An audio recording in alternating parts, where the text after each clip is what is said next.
across campus. It's a real pleasure to introduce Ellen Mosley-Thompson today to FES. Ellen is a distinguished university professor. I almost called you the president. Maybe that's just a little slip there. In the Department of Geography in the Atmospheric Sciences program at Ohio State. She's also the director of the Byrd Polar and Climate Research Center at the university. She's a glaciologist, a climatologist. She's done amazing pioneering work on ice cores. She's really one of the pioneers in climate science, reconstructing Earth's long history using ice cores. She has led 16 expeditions to Greenland, to Antarctica, but she's worked all around the world, including in Peru, Bolivia, Tibet, in the Himalaya. She has been PI or co-PI on 51 federally funded research grants. She's very busy. From NSF, from NASA, from NOAA, when you look at the programs and projects that she's led, they're these really big research programs to conduct the research that she's doing in these places. When you look to see the list of places and societies that she's been a member of, it reads, well, it's a very long list, let's just say.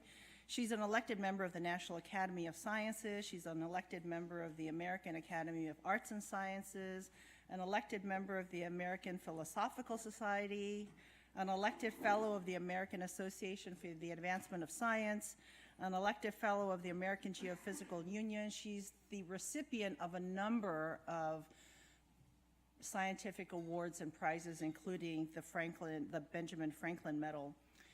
And not only is she conducting amazing research, she also, in her spare time, she is currently the AGU Focus Group President for the Global Environmental Change Group. So a number of us hear from Ellen regularly getting notices about that.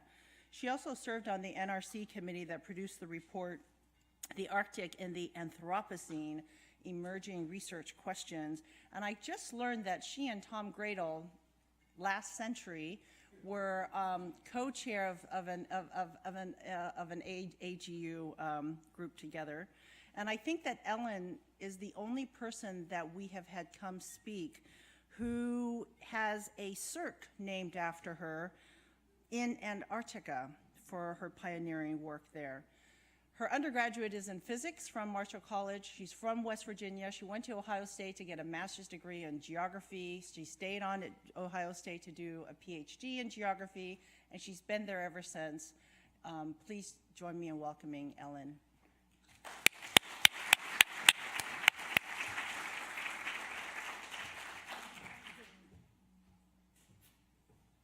Thank you.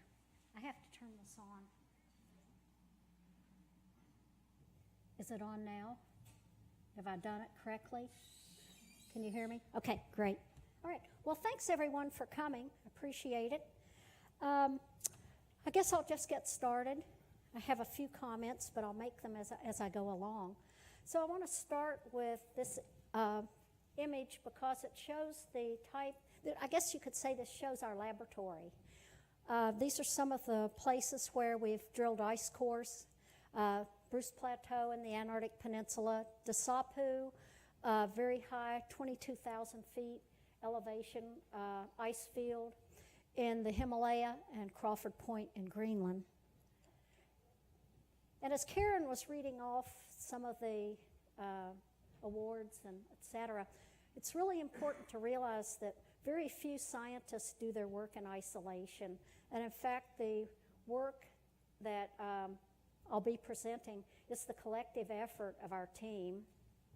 Of course, Mosley-Thompson and I, as fresh PhDs, started the Ice Core Paleoclimate Research Group at Ohio State, and we've been conducting that research for almost 40 years. But we have a team of professional scientists. We have 4 postdocs right now and 2 graduate students. And our funding comes primarily from NSF, NASA, and NOAA. So I say thank you to my team for doing such wonderful work, and to Lonnie as a partner in that. So I'm going to start with just a few slides about climate because Karen said that everyone here is experts on that, and I'm going to get right into the ice core part. So we know that the Earth is warming and that environmental conditions are changing. We can look at the global land ocean temperature from 1880 up to 2016, and this shows, these are the annual values, the dots, but when we look at the spatial distribution of the trends, it becomes obvious that the Earth is warming almost everywhere, but not quite everywhere. There's a place in the North Atlantic where actually the trend has been negative. And there are many places where there's insufficient data to actually go into the global database. 2016 was the warmest year on record, it exceeded 2015. The prior warmest year was 2014, then 2010, 2005. And since this record began in 1880, the globally average temperature of the planet has warmed about 1 degree centigrade or 1.8 degrees Fahrenheit. And just to put that into perspective, it's estimated from paleoclimate records that the temperature difference between today and if we want to go back about 18,000 years when the Earth was in a glacial stage in Columbus, Ohio, where I live, was under a mile of ice, that temperature difference is just 5 or 6 degrees centigrade. In the different direction, now we're 1 degree warmer. So 1 degree might not, for a global average, might not sound so big, but when you look at it from a global perspective and from an historical perspective, it's quite large. And the climate of the last 40 years has been remarkable. We've had this increased frequency and intensity of extreme weather. We've had heat waves in Western and Central Europe with tens of thousands of deaths, in Eastern Europe and Russia, and also fires and smoke contribute to death. We've had prolonged droughts, and along with droughts, we get more fire, and we've had large floods. And the Intergovernmental Panel on Climate Change, the IPCC, their models predict that these type of responses to global climate change will become more frequent. And you'll see more of that in your future than I will, quite likely. So I just showed you the 120-year record. We need a much longer record to put what I call the contemporary records into a perspective that's important for evaluation of the current changes. And we can reconstruct Earth's climate history using these paleoproxy indicators, ice cores, tree rings, corals, the ocean and lake sediments, and from the lake sediments we get pollen histories, and also the speleothems provide these histories. But today I'm going to focus just on the ice cores. So as I go through the talk, it's going to focus on two big themes, and that is what we can learn from ice cores and the fact that glaciers around the world are essentially melting, and as they melt, we're losing the records. I'll show you some examples of that. We're losing opportunities to collect more records. Also, ice plays an important role in the Earth system, and as I go through the talk, be thinking about the fact that ice records changes, thus provides these paleo records, but ice also is a driver in the climate system. It can force changes, and ice responds to change. We'll see examples of all of these. But first, I'd like to just give you a little bit of history and background information. Karen mentioned that you might be interested in just a little bit about some of the expeditions. So my first trip to Antarctica was in 1982, and I had the opportunity to join an international team to drill ice cores at South Pole Station.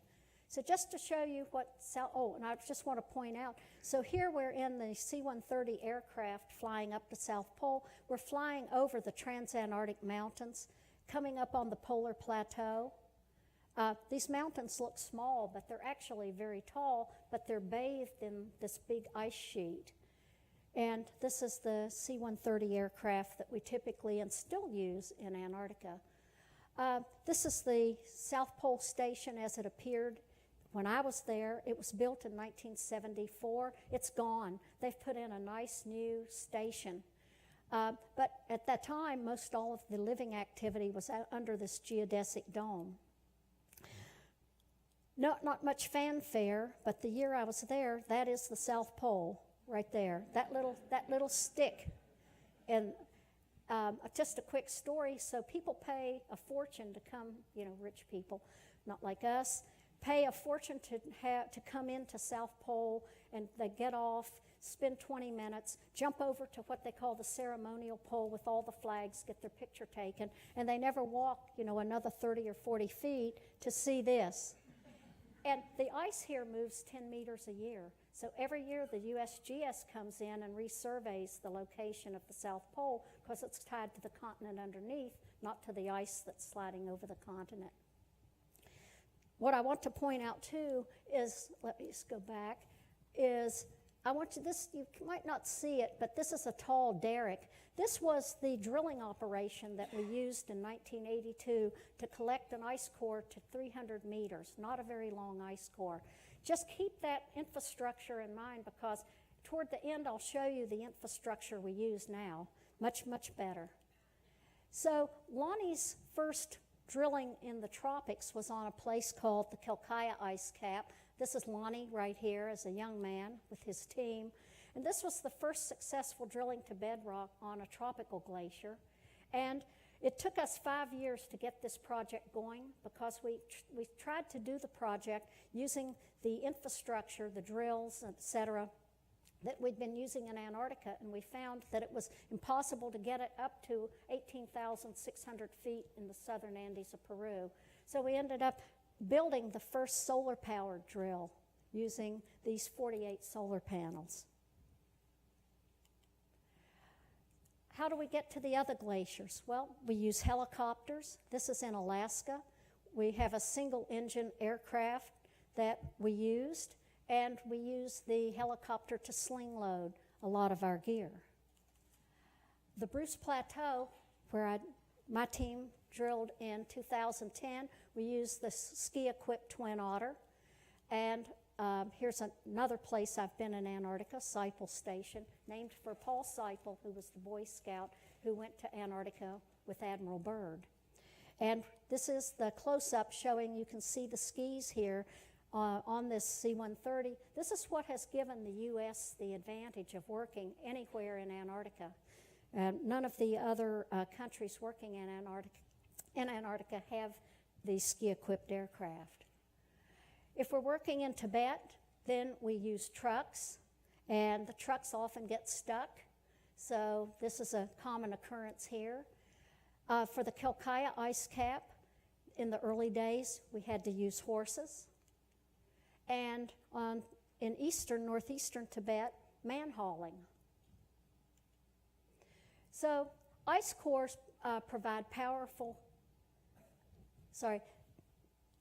Ice cores are very powerful contributors to multi-proxy reconstructions.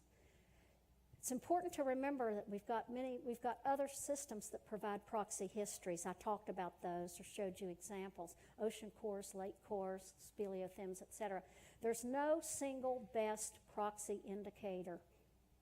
Every proxy indicator records about its environment pretty locally, unless it's a gas in the atmosphere that is globally mixed, and we'll look at that in just a minute.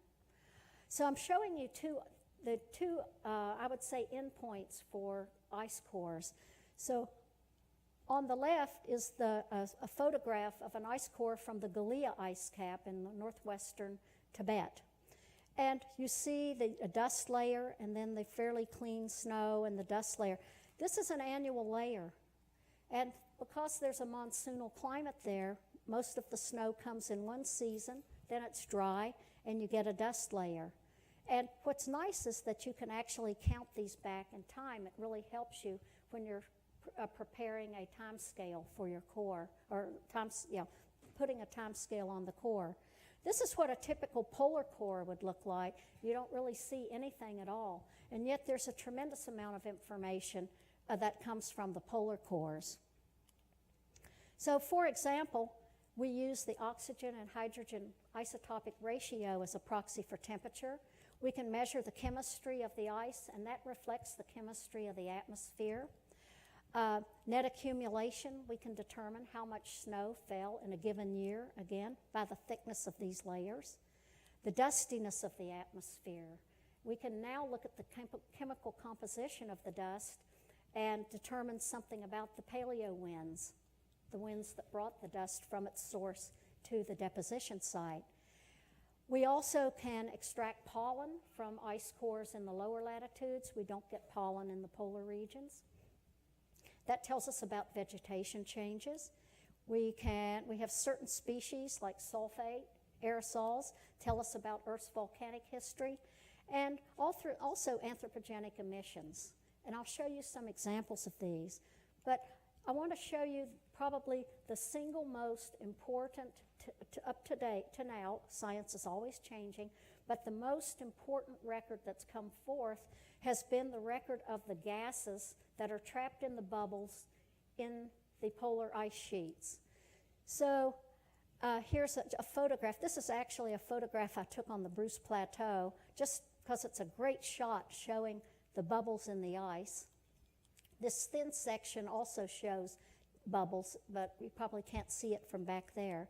Now in the graph, this is today, going back 800,000 years. To date, this is the oldest ice core that's been collected anywhere. And so we have a temperature here, which is based upon the oxygen and hydrogen isotopic ratios. And today, the Holocene, it's relatively warm. The last interglacial, or the last glacial, the previous interglacial called the Eemian, another glacial, and you can count them, the glacial interglacial stages. And then in blue is the carbon dioxide concentration from the bubbles in this core from Vostok, or this is from Dome C. The Vostok record only went back 400,000. Now the drilling at Dome C has taken that back 800,000 years. In blue is the CO2. So typically, if we just stand back and look, you can see that when the Earth is warm, we tend to have higher concentrations of CO2. When we're in a glacial stage, the CO2 concentration drops by about 100 parts per million. The important thing to see here is that during these interglacials, or these warmer periods, the CO2 doesn't rise above 300 parts per million. And we typically use the value of 280 parts per million as the pre-anthropogenic concentration during warm periods. And during the glacial, or the glacial stages, CO2 drops to about 180 to 200 parts per million. And this is very important because it allows us to put in perspective the concentrations today. 405 parts per million is the concentration today. And you can see that at no time in the last 800,000 years have we had CO2 levels as high as they are. And in fact, to see CO2 levels this high, we have to go back about 3 million years in Earth history.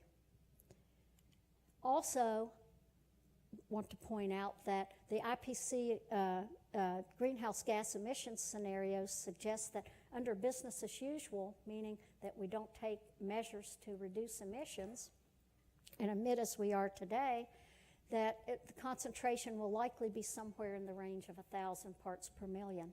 The important thing to remember is that CO2 remains in the atmosphere for a long time, unlike methane that has a residence time of maybe 10 to 14 years. So this is why we see so much conversation about CO2. And if we look at the decay curve for CO2 in the atmosphere at 100% at time zero, at 100 years in the future, about a third of the CO2 that we emit today will still be in the atmosphere. And 1,000 years from now, 20% of the CO2 emitted today will still be in the atmosphere. So this is a real challenging problem for us because it's not something that will be easily solved. And, currently we're not on a path, we're not where we should be on the path to reducing our emissions. So just back to some of the other information that the ice cores can provide, we can look at the concentrations from multiple, or 5. These are 5 cores that I've drilled in Greenland. We've composited these, and we're looking at the excess sulfate concentrations, non-volcanic excess sulfate. We can remove the sulfate from other sources, and this is 1800 to 2000, and you can see the increased coal burning that began at the beginning of the 20th century. And I like to show this because I kind of consider it a good news, bad news, good news image. The sulfate is climbing, but in 1963 with the enactment of the Clean Air Act and then strengthening of the Clean Air Act, you notice that right around 1970, the sulfate concentrations over Greenland have begun to diminish. And the sulfate here is coming from either the North American continent or from Western Europe. But we can also measure nitrate in the ice cores. And what we see here is the post-1950 increase in the use of fertilizer. We had the Green Revolution, and also the increase in the number of vehicles. The internal combustion engine produces nitrogen gas. We get the nitrogen oxide, and then ultimately the nitrate. And again, this is the Greenland ice sheet, and this nitrate is coming from the US on this side and Western Europe over here. Now these are the places that our team has drilled ice cores around the world. So you can see that we have worked extensively in Antarctica, in the South American Andes. The only cores ever drilled on Kilimanjaro were drilled by our team. Over the Tibetan Plateau, the Russian Arctic, Greenland, Alaska, and very recently in New Guinea. I'll come back to that. So in order to do the work that we do, we have to have facilities. We measure the dust. The major anions and cations and the black carbon are measured in this Class 100 clean room here. We also have 2 Picaro cavity ring down systems that do both hydrogen and oxygen isotopic. They measure the isotopes of both oxygen and hydrogen, then we create the ratio. Because we have all these cores, we have to have freezers for storage. We have 2 large rooms. In our storage facility, it runs at minus 30 Fahrenheit, and we have 7,000 1-meter-long sections of core in storage. And our freezer, which you see here on the back of our building, is full. We also design and build our drilling equipment. It's very specialized. It has to be lightweight, as you'll see. Many of the equipment has to be transportable by horse or by yak or by porter. And so we have to have a machine shop where we build our drills. So I don't have time to take you to every place where our team has worked, but I've picked out a few examples. Now I want to highlight the Calkaya Ice Cap. It's a unique tropical ice cap, largest ice cap in the tropics. It's in the southern part of Peru in the Cordillera Vilcanota. This is the Calkaya Ice Cap in the distance. Notice that this is a road. They put in a hydroelectric power plant, which now allows our team to drive to within an 8-hour walk into the ice field. When up until they put that in, it was a 3-day walk into the ice field. This is the Calkaya Ice Cap as Lonnie took this photograph in 1977. This is what made it so intriguing. Not only was it a large ice cap, which is the best thing for ice core drilling, you want to drill on like an ice dome where the ice flow is very simple and so that the ice at depth doesn't become contorted, because all it takes is any overturning of the ice, then you've lost the integrity of your record. These are annual layers. That's what makes Calkaya so wonderful. The region has a monsoonal climate with about 80% of the precipitation coming in the wet season, and then it has a dry season. So we have the snow, and then we have these dust, little melt layers that contain dust. So this is the wet-dry cycle. Because Calkaya was so unique, and we drilled that to bedrock in 1983, we essentially, after we published 3 papers in Science, almost like boom, boom, boom, because nobody had really drilled tropical glaciers before and created these types of records, everybody wanted to get samples of the Calkaya core, just like the Gallia core I'll tell you about shortly. So what has happened is that the technologies and the questions that we're asking have become so much more sophisticated and advanced that we essentially ran out of ice to provide to people who are asking better questions than we asked back then and have much better equipment than we had at that time. So NSF funded us to go back in 2003 and re-drill the Calkaya Ice Cap. And here's an example of some freshly drilled core. And if you look carefully, you can see some of those dusty layers. Now, how do you date the core? For a place like Calkaya, where we've got that beautiful seasonal signal, we can count the dust layers visibly in the core, but we also look at the seasonal cycles in the oxygen isotopic ratio. So we've got essentially our summer, winter, summer, winter, summer, winter, just counting them back. And also because of the monsoonal climate and the dust layers, we've got these annual layers and dust. And this is a section of the core at around 1800 right here. But if we go further down in the core to, say, around 1550, you can see that we're still counting the annual layers in both isotopes and dust. So we can actually create an annually resolved record. The other thing that's so interesting here is how reproducible the records are.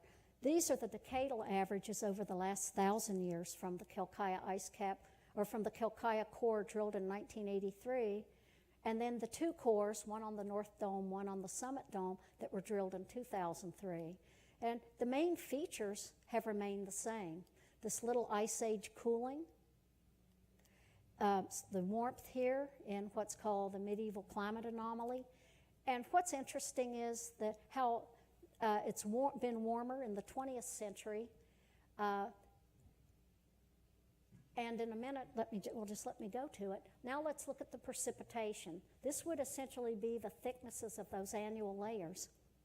And so what we see here is the annual layer thicknesses also match really well between the 1983 and the 2003 cores.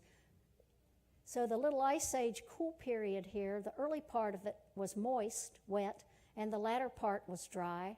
And also during the medieval climate anomaly, you can see how dry it was. And what's interesting is precipitation has increased in the 20th century. And I'm going to show you that Calkaya is an ice cap that is shrinking. And it is actually no longer preserving the seasonal variations in isotopes that I showed you at the surface. One of the nice things working in this area is that there are histories of earlier cultures. And so I just actually wanted to point out that Harvey Wise, sitting right here, just had a book published called Mega Drought and Collapse that he's been working on quite a while. We were talking about how hard it is to get all the authors of the chapters to get their chapters in, and Lonnie and one of his colleagues have a chapter in Harvey's book. And this is a little different from the image that I think is in their chapter, but I think what has captured people's attention with regard to Calkaya is its link to the earlier cultures.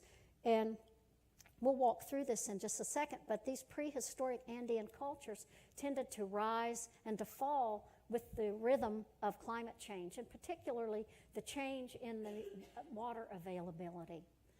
One of the things that is known about the climate in Peru is that on the longer scale, like multi-decadal to century or multi-decadal scale, is that it typically, if it's dry in the coastal areas, it tends to be wetter in the highlands. So you've got an antiphase relationship between the coast and the highlands.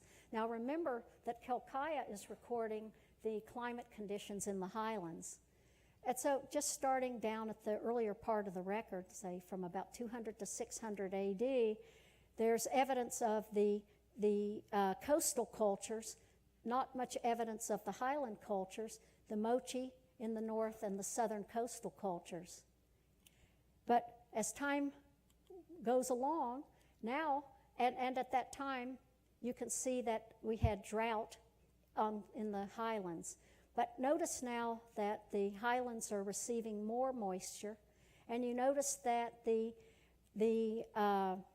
diminishment of the coastal cultures, but the rise of the Tiwanaku and the Hori cultures in the highlands, here, shown here. Now the Calkaya Ice Cap shows that medieval climate anomaly, which is also evident in a lake core from Palcacocha Lake in Ecuador.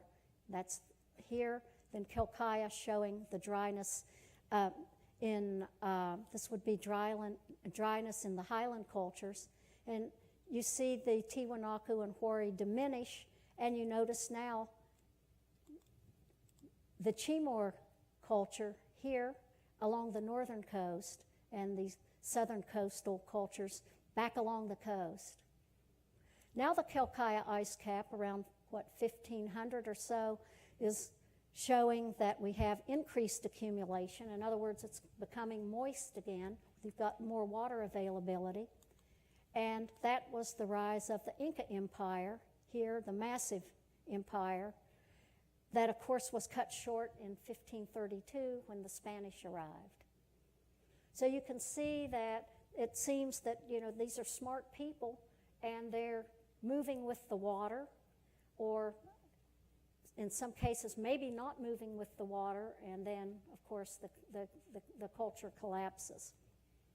But we look at the situation today, it's moist again in the highlands and drier along the coast, but where's everybody living? Everybody is living in the coastal area. And that really shows, I like this because I think it points to how maladapted the current situation is in Peru. All the activities are in the coast, but the water is in the highlands. So what's happening to the glaciers? We can use old photographs, but there aren't many of them. This one was taken in the 1930s. This is a ceremony that the people in the area near Cusco every year they would go and have their festival and collect pieces of the ice that they would take home. In 2006, Lonnie and his team were fortunate enough to find exactly the same spot. And if we superimpose the images, you can see how much the ice has changed since the 1930s. That's the 1930 outline. This is the 2006 outline. So everywhere you see the gray, that ice has disappeared. Not only is the ice shrinking, but you'll notice that its thickness is diminishing as well. And this is wonderful, but it's challenging to find these old photographs, and there aren't that many of them. So to look at the modern changes, how things are changing since, say, the 1980s, we have the advantage of using satellite imagery. So this is a Landsat image of the Cordillera Vilcanota here. This is the Calkaya Ice Cap. This was taken in 1988. And then this is a Landsat 5 image in 2006. Compliments of Compton Tucker from NASA. Now, if we superimpose, every place that's yellow is no longer glaciated. And if we look at the ratios, we can see the Calkaya Ice Cap has lost 17% of its aerial extent, and the Cordillera Vilcanota has lost 24% of its aerial extent of ice. I want to point out this right here is the Coricalis Outlet Glacier, the largest outlet glacier for Calkaya. Lonnie took this photo in 1978. This is a very healthy outlet glacier advancing. You'll notice there's not a lake here It's moving forward, building its terminal moraine. But by 2011, this is the same place. The Cryosphere has now retreated up onto land. This lake covers about 80 acres, and the lake is about 200 feet deep. And we know that because we took a rubber raft and did sounding. This is the margin of the Calkaya Ice Cap as it appeared in 1977. Here are two people carrying a drill stem up to drill site up here. Now all of this is gone. All of this is gone, and now there's a lake in this area, a large lake in this area. And this is the margin of the ice cap now. That would be the ice back in here. All this has essentially melted. And in 2002, Lonnie was walking along the margin, and he saw this, it looked like a little marshland, a little wet spot. And upon inspection, it was actually a plant deposit. And so what's happening here is as the glacier is shrinking, it is uncovering plants that it previously overran. Those plants have been protected from the environment for quite a long time. The plant is called Distichia muscoides. This is what the modern plant looks like. This is the Calkaya plant. And this plant deposit is 5,200 years old. That means 5,200 years ago, the ice was advancing and it overran these plants that were growing here. And at this spot now, I mean, this is a very common plant in the region, but the plant was growing 200 to 400 meters above its modern range. You have to go further down valley now to find the plant. It doesn't grow up around the ice field. Now, let me just point out, I want you to notice the proximity of this person, Lonnie, and the ice wall.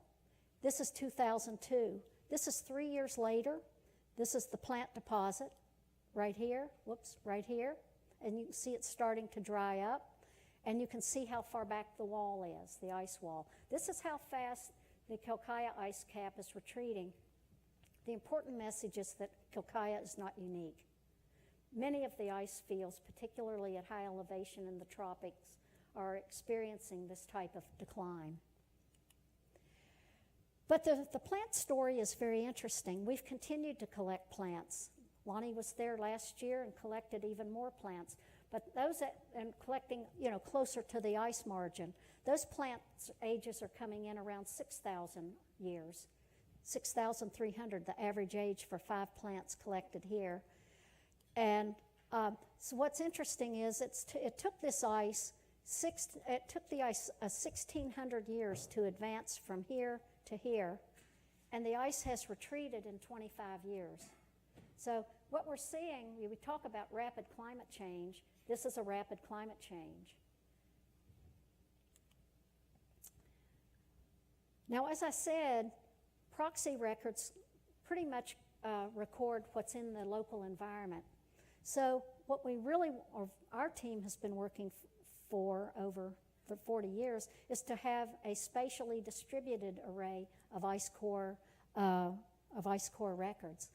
So when we can, like for example, here are 4 ice cores from the Tibetan Plateau. We can composite the isotopic records for those, and what we can do is, and do the same thing for 3 records from South America, from the Andes. And we can then look at the regional differences between Tibet and the Andes. So here's the Tibetan oxygen isotope composite, 2,000 is the modern, back 2,000 years. And this is oxygen isotopic ratio, but what you see is we don't see any evidence in Tibet of the Little Ice Age, and we don't really see much evidence of the medieval climate anomaly. So we're able to look at regional differences because in the South American Andes, we have a strong signature of the Little Ice Age and also of the medieval climate anomaly. But if now we can put these together and we get more of the large-scale change, we have what we call our tropical oxygen isotopic record, or our tropical temperature record. And you can see that, well, you still see a little bit of the Little Ice Age and the medieval climate anomaly, but they're not that prominent. And now the most prominent feature in here is this warming.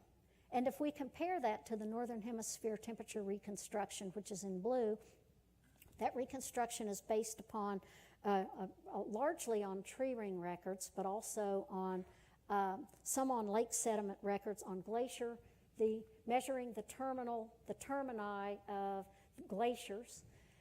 And then in red, we have the meteorological observations.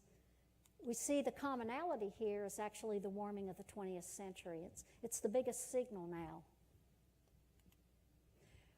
We just had a paper accepted in JGR Atmospheres 2 weeks ago, and essentially the Peruvian ice fields were strongly affected by this most recent 2015-2016 El Nino.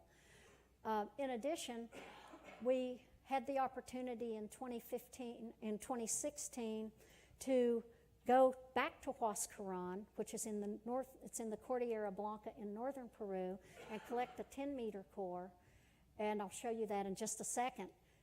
Our evidence suggests that Huascaran in the Cordillera Blanca may be the last Peruvian glacier that's currently preserving an unaltered climate record. It seems that the climate records on all these other glaciers are now being affected by the warming that the region is experiencing. The three take-homes from the paper: mid-tropospheric warming in the Peruvian Andes is destroying climate signals preserved in the glaciers and driving glacier retreat. The impact of the 2015-16 El Nino on Calkaya was more pronounced than any other El Nino event in the last 4 decades. And the Peruvian Andes snow delta oxygen isotopic ratio is linked to Pacific SST sea surface temperatures, regional 500 millibar temperatures, and convection. And if we take a look, we've been fortunate to be able to go back to the Calkaya Ice Cap 24 times, starting with Lonnie's very first trip in 1974, when he found the ice field. He only had a photograph of it. They didn't have a map. There were no roads, and it took them the whole season just to find the darn thing. So, but we've had the opportunity to go back. So here, these are the Calkaya isotope records. You can see in 1976 and 79, this is the upper most recent year, the nice seasonal isotopic signature, and the fact that these are preserved in the core at depth. But by the time we come up to 2003, and more particularly 2003, we still have a seasonal signal in the modern layer, but you can see that the isotopic seasonal variation is now being smoothed. In 2016, at the height of that El Nino, you notice there's no seasonal signal in what we would call the upper annual layer, and you can see how thin the upper annual layer is relative to the prior annual layers. But going north to Huascaran, which is 400 meters higher, we of course had a very nice seasonal signal in the 91 core, but you can see the 2016 10-meter core that they hand drilled still contains that nice isotopic signal. So in about 2 weeks, we're submitting a proposal to go back to Huascaran and re-drill there, again, to capture that record, because it will, as the isotherm, the 0-degree isotherm in the atmosphere rises, as it will in the future if warming continues, it won't be too long before the record on Huascaran will not be preserved any longer. And there's only one core from Huascaran, the one we drilled in 91, and it's in such demand. The record goes back 18,000 years. And it's in such demand for new techniques, et cetera, we can't provide the ice, so we actually need more ice. So ice physically responds to climate change. It's an indicator of climate change. This is Calkaya in 1977, you've seen that. Returning to the same spot, Lonnie took this photograph in 2002. That's how the margin has changed. So there's a book called A World Without Ice by Henry Pollack, and it points out that nature's best thermometer and perhaps its most sensitive and unambiguous indicator of climate change might be ice. And in the book, he states, ice asks no questions, presents no arguments, reads no newspapers, listens to no debates, not burdened by ideology, and carries no political baggage. As it changes from solid to liquid, it just melts. Ice just shows what the conditions of the environment are. You can't really politicize ice as you can other things. So what's happening to ice around the world? We've got this recent and rapid melting of glaciers around the world. This shows the change in the mean glacier length since 1700 at many places around the Alps, the southern hemisphere, Asia, etc., the cumulative decrease in global glacier ice. And these are composites from lots of observations, but we can look at more specifically at certain places. The Greenland ice sheet now experiences summer melt higher and higher, at higher and higher elevations. And this is a photo that I took riding up to one of the drill sites in Greenland, and we work there only in the summer. You can see the melt lakes right here. And what happens is, you get more melting, and then you get these little rivers of ice, or rivers of the water, and the water then runs into these crevasses that are called moulins. And the schematic shows that, if you have a lake and it actually can build this moulin or conduit into which water can actually reach the base, lubricate the base, and then the ice slides more easily. The other thing is the surface is warmer than the ice, obviously, and this surface water is warmer, so it's a very effective way to transport heat into the ice sheet. The Antarctic ice sheet is also warming. The continent as a whole is warming about 0.1 degrees centigrade per decade over the 1957 to 2006 period. But you'll notice that the West Antarctic ice sheet is warming much more. The East Antarctic ice sheet is very stable. It's grounded on bedrock that is above sea level. But the West Antarctic ice sheet is relatively unstable. It's called a marine-based ice sheet, and it means that the ice bedrock contact is suppressed below sea level. It makes it very, very susceptible to disintegration. The East Antarctic ice sheet has about 60 meters of water equivalent. If all the water, the floating ice does not contribute to sea level rise. That's important to remember. It's only the land-based ice that makes its way to the ocean that raises sea level. This is very stable, and we don't think about it too much. The West Antarctic ice sheet contains about 5 to 6 meters of sea level rise equivalent, and there's much concern. And the Antarctic Peninsula is one of the places where, on the Earth, where temperatures are rising most strongly. And just to give you an example, this is a project we had in 2010 to drill ice cores, an ice core to bedrock on the Bruce Plateau in the peninsula. This is our drill site. This is our skiway. We used a twin Otter equipped with skis. 6 of us went in, set up this camp. We spent 42 days there. We drilled 448 meters to bedrock. This is what the freshly drilled ice core looks like. But I wanted to point this out and bring your mind back to that big drill setup that I showed you in Antarctica in 1982. Under this dome is everything we need to drill the cores, process the cores, and store the cores, because we've been able to really slim down our equipment, slim down the number of people. Only 6 people is what it took to do that job. Whoops. Just to show you, the conditions here were relatively harsh. We had lots of high winds, low visibility. Then we had drifting snow. Structures got quickly buried. Constantly, this is my sleeping tent. You can see constantly there's the shovel, constantly having to landscape. And just point out here, in 20 minutes the conditions could change. We're looking out the flap of the drill tent down to our sleeping tents, and in 20 minutes it could look like that. So it was a very interesting place to work.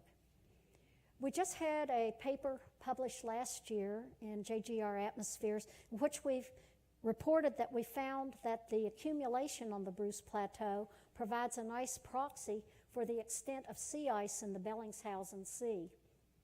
A lot of concern about what's happening to sea ice, both in the Arctic and the Antarctic, but the only records that we really have start in 1979 with the advent of satellite-borne sensors.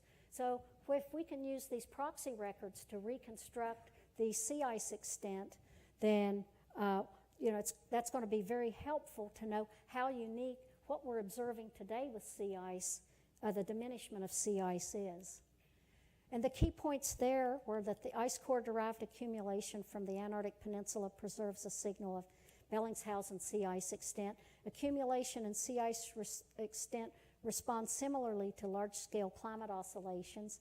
You might not study these, but such as the Southern Annular Mode, the El Nino Southern Oscillation, and the Trans-Pacific Index. And recent trends of increased accumulation and decreased Bellingshausen sea ice extent are unique in the 20th century. So we were able to show that this decline of sea ice in the Bellingshausen since 2000 is unique. They've not seen like a decade, like the decade that we just saw over the entire 20th century. The West Antarctic ice sheet, I mentioned a lot of concern, particularly in this area called the Pine Island Embayment. 2 papers came out in 2014 talking about the irreversible state of decline of essentially the discharge of ice from the Thwaites Glacier and from the Pine Island Glacier into this embayment. And the concern is that at some point the ice in these ice streams could essentially start draining more of the ice up here in the Bentley subglacial trough, and that will raise sea level. Global sea level is rising. You can see early in the 20th century the rate was about 1 millimeter. In the middle of the 20th century, about 2 millimeters a year. And now the best measurements come from the satellites, 3.1 millimeters a year up to 2012. And today, sea level's rising at 3.3 millimeters a year. In the early part of the record here, the primary driver for sea level rise was the thermal expansion of water. 70% of the planet's covered by water. We've looked at what's happened with the globally average temperature over this period. And so if you heat water, it expands. The ocean basin isn't getting bigger, so the sea level has to rise. That was thermal expansion. And then the alpine glaciers started kicking in, and now we've got the ice sheets starting to discharge. We have other changes going on in the Arctic. This is the minimum Arctic sea ice extent. A lot of concern here as to at what point in the future might we have an ice-free Arctic Ocean. Right now it's even of concern. This is 2017. The lowest minimum was in 2012. But you can see that they can now circumnavigate the Arctic in the summer. So we're going to start seeing cargo ships taking cargo from Europe over to Asia. We're going to see cruise ships. Oil and gas exploration will undoubtedly get underway very quickly in here. So there's a lot of concern as to what's going to happen in the Arctic and the development there. Running over to Kilimanjaro, the ice on Kilimanjaro is, you've heard about the diminishment. This photo shows the ice extent on the mountain, draping over the mountain in 1912 down to 2006. We drilled 6 ice cores to bedrock on the 3 remaining ice fields on Kilimanjaro in 2000. We've been mapping the retreat of the ice on Kilimanjaro. This map's, don't try to read it, but essentially 88% of the ice cover that was present in 1912, that's this outer line, had disappeared by 2000 when our team drilled. And 40% of the ice cover that was present in 2000 when our team drilled has disappeared. This is the northern ice field. We collected 3 ice cores from the northern ice field. the record goes back 11,600 years. The northern ice field has been present on Kilimanjaro for over 11,000 years. And in just 1 century, we've already seen the diminishment underway, and it's very likely that within a few decades, the ice fields, all 3 of them, one is gone. The remaining 2 ice fields, the Furtwängler Glacier and the northern ice field, will probably be gone within a decade or 2. And this is the Furtwängler Glacier, where we drilled 1 core to bedrock. It's now broken into parts, small parts. The only ice fields between the Andes of Peru and the Himalaya are in New Guinea. New Guinea actually, there's Papua New Guinea and Papua, Indonesia, and the ice fields we drilled were in Papua, Indonesia. As they appeared in 1936, 1991, and 2001. This is our team, our setup, drilling on the east north wall fern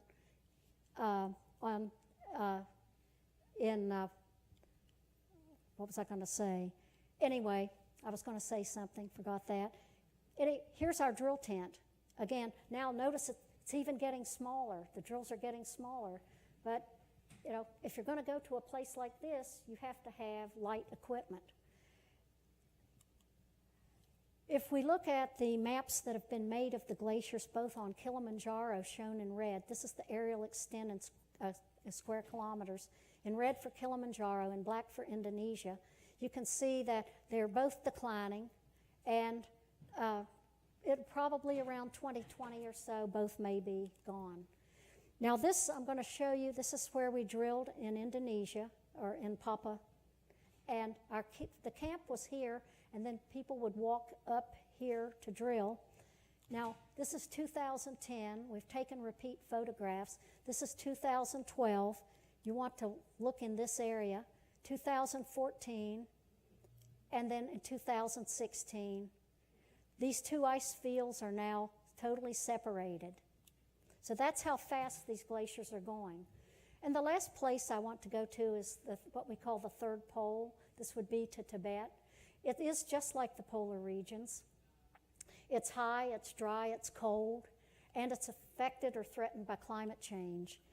So it's centered on Tibet, the Tibetan Plateau, and the Himalaya.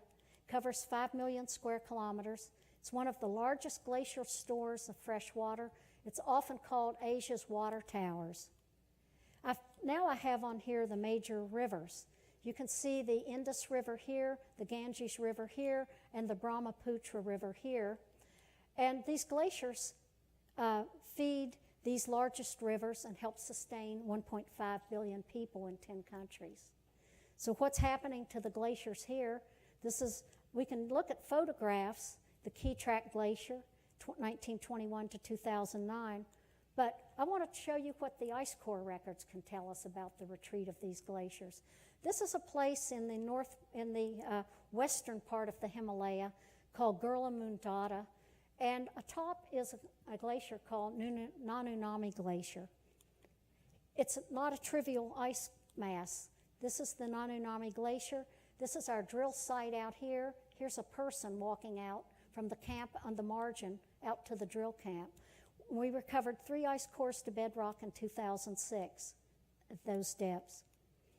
Just to show you how the ice gets from the ice field down, we have special backpacks that the Sherpas use to carry 3 1-meter core tubes, and they walk down to the edge of the ice where we have yaks waiting, and the yak herders, are there with their yaks, and we have our core boxes positioned. We have 6 meters of core in each box, so it's 12 meters to a yak, and we drilled over 500 meters of ice. So now we need a yak train. You can see all the yaks. And yaks are like cats. If you've ever tried to herd cats, it's challenging. And so you've got to have your yak herders, and their yaks are very important. The yaks take the ice cores down into the bottom of the mountain here, where we have trucks with freezers on them positioned. And then it takes 2 days to drive to Lhasa, where we put the ice in freezers, where it's a fully collaborative project with our Chinese colleagues. So we split the cores in Lhasa. The Chinese colleagues have half of the cores, we have the other half. They go to Beijing, then to Chicago, and then to Columbus. And it's a miracle they make it frozen, but they do. But I want to I'm wrapping up now. I only have about 4 more slides. But one of the things when we drill an ice core, one of the things that we do is, the first thing we have to do is create a time scale. And we look for these beta radioactivity horizons.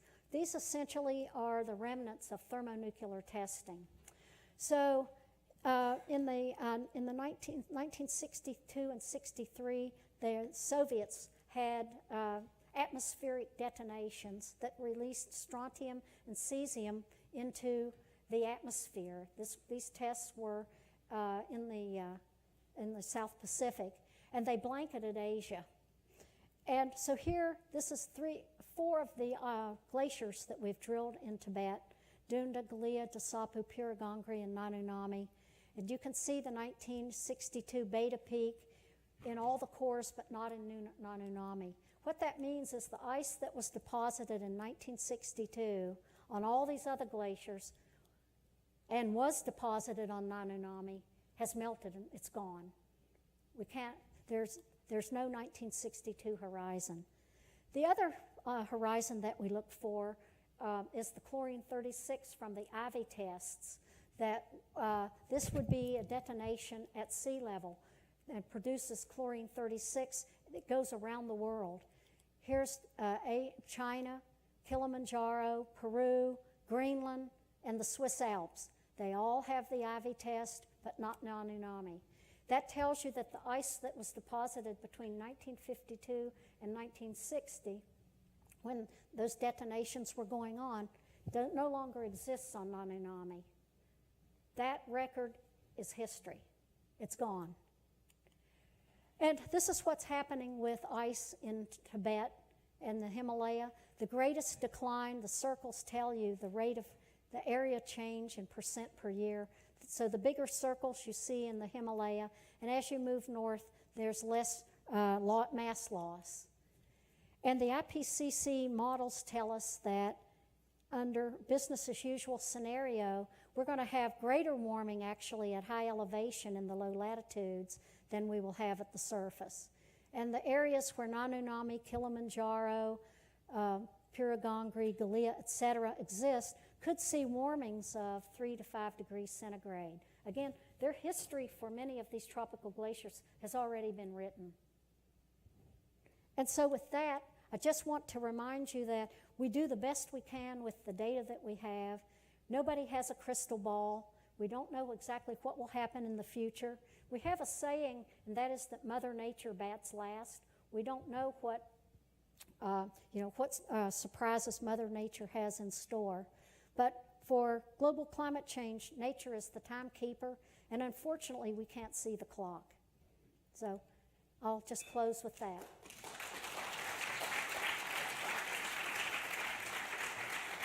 I know I ran over. Thank you, Ellen. And I know we're out of time, so I just want to say, at 2 o'clock, Ellen is going to be part of another conversation. You're all welcome to come. It's officially called a career chat, but I think she'll be open to continuing this conversation. Sure. It's going to be in Watson Hall, which is just across the street on Sachem in room A71 at 2 o'clock. A71, 2 o'clock. Thank you, Ellen. Thank you. Sorry I went over. I get enthusiastic.